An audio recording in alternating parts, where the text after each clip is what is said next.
प्रिय विद्यार्थियों, आपका हमारे YouTube चैनल नौकरी विद अजीत पर बहुत बहुत स्वागत है। आज का हमारा टॉपिक है संविधान की प्रस्तावना। तो हम संविधान की प्रस्तावना के बारे में जान लेते हैं कि संविधान की प्रस्तावना है क्या। जैसे हम देखेंगे कि हमारा जो संविधान है, संविधान हमारा बहुत बड़ा है, उसमें 395 आर्टिकल है। तो अगर किसी भी व्यक्ति को 395 आर्टिकल पढ़ना हो, अगर हमारे संविधान के बारे में जानना है उसे, तो वो तो सब कुछ पढ़ नहीं सकता। तो उसके लिए है कि संविधान में एक प्रस्तावना है, प्रस्तावना को पढ़कर वो आसानी से सारी चीज़ों को जान सकता है कि हमारा संविधान क्या कहना चाहता है, लोगों को क्या देना चाहता है, भारत की प्रकृति कैसी होगी। तो हम इसे शुरू करते हैं। हमारे संविधान की जो प्रस्तावना है, प्रस्तावना को यूएस से, अमेरिका के संविधान से लिया गया था। क्योंकि जो अमेरिका का संविधान जब बना था 1789 ईस्वी में, तो वहाँ के संविधान में एक प्रस्तावना थी कि प्रस्तावना की शुरुआत वहाँ थी, हम संयुक्त राज्य अमेरिका के लोग, अमेरिका वाले संविधान मिलकर बनाए थे। तो हमारे देश की जो प्रस्तावना है, प्रस्तावना में भी ऐसी शुरुआत की गई है। तो प्रस्तावना को कहाँ से लिए गए हैं? अमेरिका के संविधान से लिया गया है। अब हम प्रस्तावना के बारे में जानते हैं।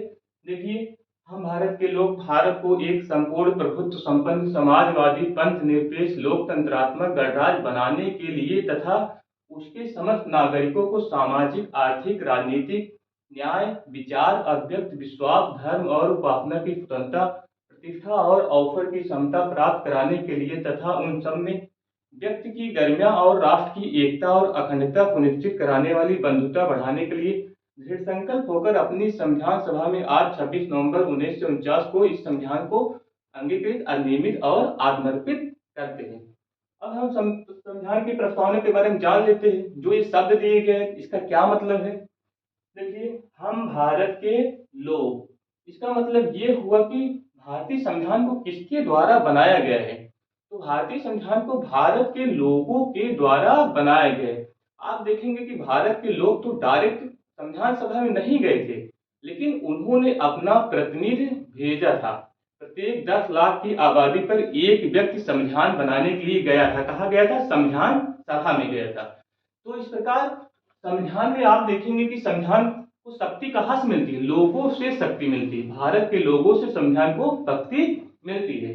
इस प्रकार हम भारत के लोग कहने से मतलब हुआ कि संविधान को शक्ति भारत के लोगों से मिलती है। संविधान के अधिकार का स्रोत क्या है? भारत की जनता है संविधान के अधिकार का स्रोत।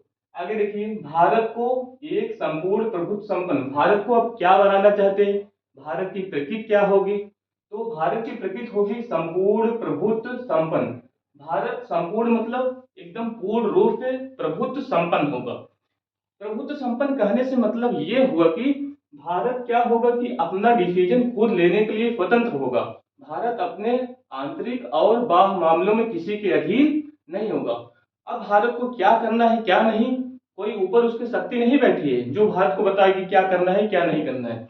अब भारत चाहे तो किसी देश से संधि कर सकता है, किसी देश से कोई व्यापार कर सकता है, या व्यापार न करे, कोई देश उसे बताने वाला नहीं है। तो इसी शक्ति को क्या कहते हैं? संपूर्ण प्रभुत्व संपन्न। तो भारत को क्या बनाना चाहते हैं? पूरी तरीके से शक्ति संपन्न बनाना चाहते हैं। देखिए, समाजवादी पंथ निरपेक्ष, अब यहाँ समाजवादी है, तो समाजवादी कहने से मतलब ये हुआ कि भारत में समाज की भलाई के लिए बहुत सारे कार्य किए जाएंगे। मूल संविधान में देखेंगे तो जब प्रस्तावना बनी थी तो समाजवादी शब्द नहीं था, समाजवादी शब्द बाद में जोड़ा गया, अभी बताते हैं आपको। तो समाजवाद का मतलब यही हुआ कि यहाँ समाज की भलाई के लिए कार्य किया जाएगा। आप देखेंगे कि हमारे देश में अब रेलवे को ही लीजिए, सरकारी होती है, जितनी भी सरकारी रेलवे कितने में कितना भी घाटा में रहे लेकिन रेलवे चलती है, लोगों की भलाई के लिए चलती है। अब समाज की भलाई के लिए सरकार के द्वारा बहुत सारी चीजें लोगों को प्रोवाइड कराई जाती है। आप देखेंगे तो समाजवादी तो भारत को कैसा देश बनाना चाहते हैं? समाजवादी देश बनाना चाहते हैं। पंथ निरपेक्ष, पंथ निरपेक्ष कहने से मतलब ये हुआ कि यह राज्य का अपना कोई भी धर्म नहीं है। धार्मिक आधार पर राज्य किसी के भी साथ कोई भी भेदभाव नहीं करेगा। राज्य के द्वारा जो भी नियम बनाया जाएगा, कानून बनाया जाएगा, नीतियां योजनाएं लाई जाएगी, धर्म के आधार पर कोई भी भेदभाव किसी के साथ नहीं किया जाएगा। सभी धर्म वाले यहाँ एक समान है। पंथ निरपेक्ष हो गया। अब लोकतंत्र, लोकतंत्रात्मक लोकतांत्रिक गणराज्य, इसका मतलब हम भारत में कैसा गणराज्य बनाना चाहते हैं? लोकतंत्र। भारत में क्या है? लोकतंत्र है।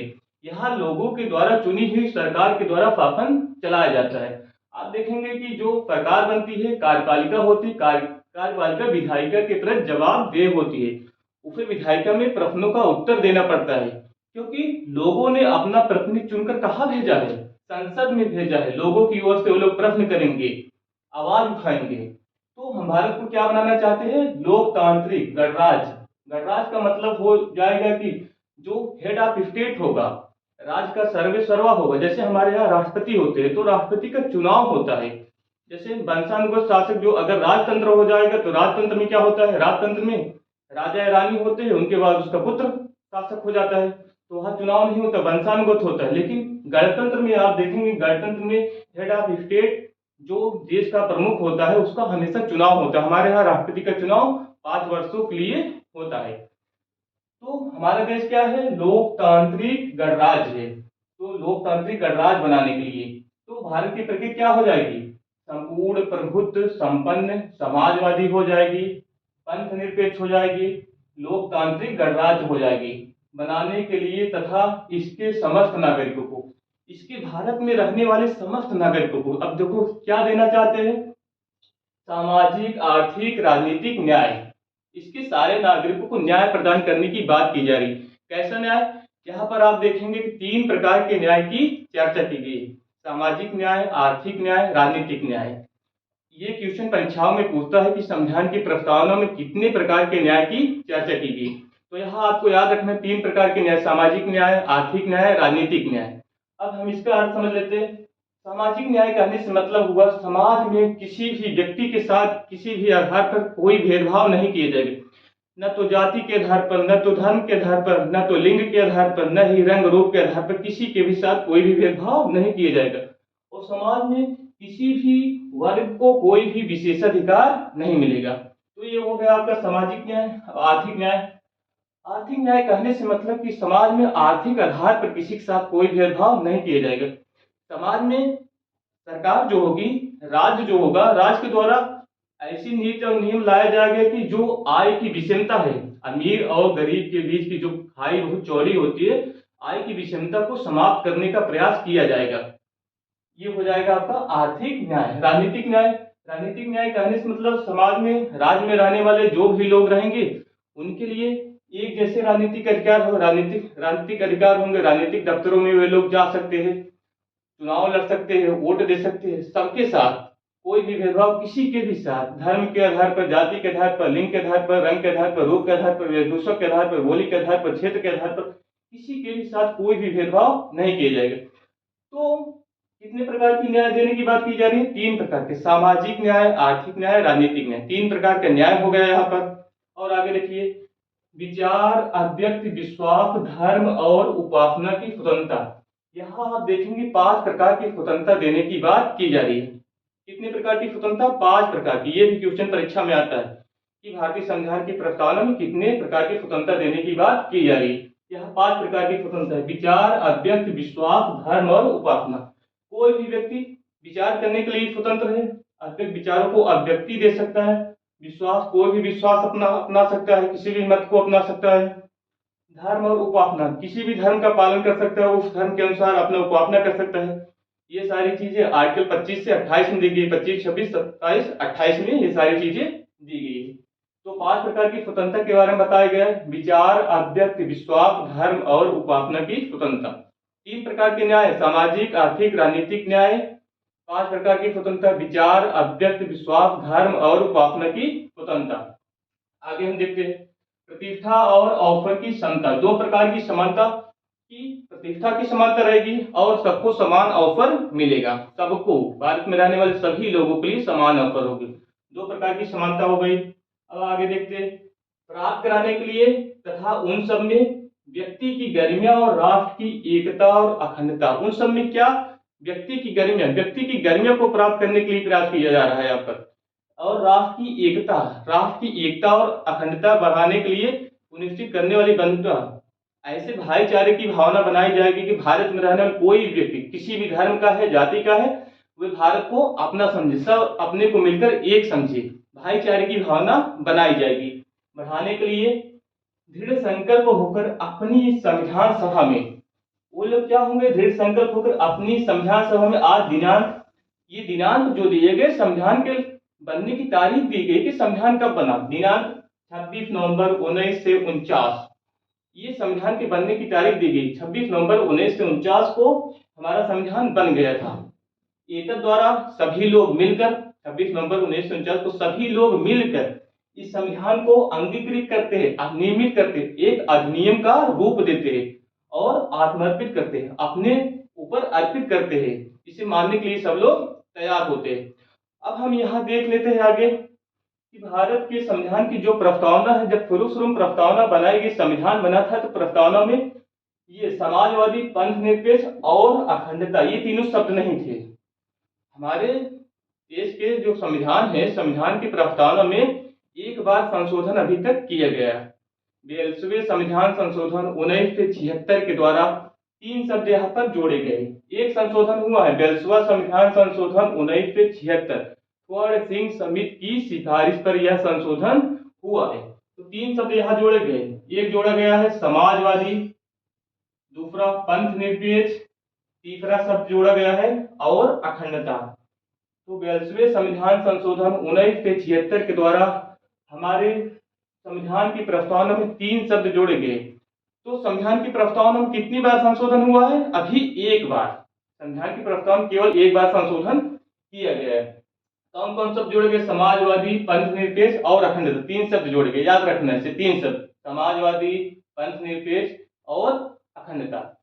अब हम प्रस्तावना के बारे में कुछ और बातों को जान लेते हैं। अब हम इसे थोड़ा इरेज कर देते हैं ताकि आप लोगों को आगे भी बता सकें।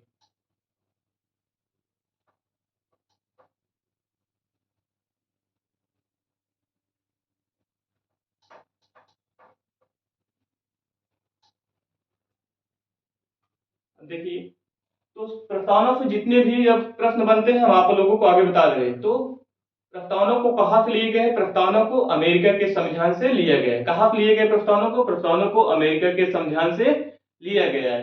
अब आप देखेंगे प्रस्तावना में कितनी बार संशोधन हुआ? प्रस्तावना में केवल एक बार संशोधन किए गए। 42वें संविधान संशोधन 1976 कब किए गए? 42वें संविधान, 42वें संशोधन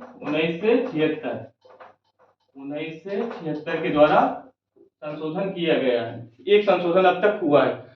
अब प्रस्तावना के संबंध में देखेंगे, शुरुआती वर्षों में प्रस्तावना को लेकर काफी विवाद हो रहा था। विवाद क्या था? विवाद ये था कि 1960 में कोर्ट में एक केस गया। 1960 में बेरूबाड़ी वाद में क्या किया गया कि इस बेरूबाड़ी वाद में सुप्रीम कोर्ट के सामने ये मैटर गया कि क्या प्रस्तावना संविधान का भाग है या नहीं। तो इस केस में सुप्रीम कोर्ट ने यह निर्णय दिया कि प्रस्तावना संविधान का भाग नहीं है। प्रस्तावना संविधान का भाग नहीं है। इसमें क्या कहते हैं? प्रस्तावना संविधान का भाग नहीं है। प्रस्तावना संविधान का भाग नहीं है, इसमें कहे। अब अगर भाग ही नहीं तो संशोधन कैसे कर सकते हो आप? फिर उसके बाद फिर से मुकदमा हुआ था 1973 में। 1973 में ये है केशवानंद बनाम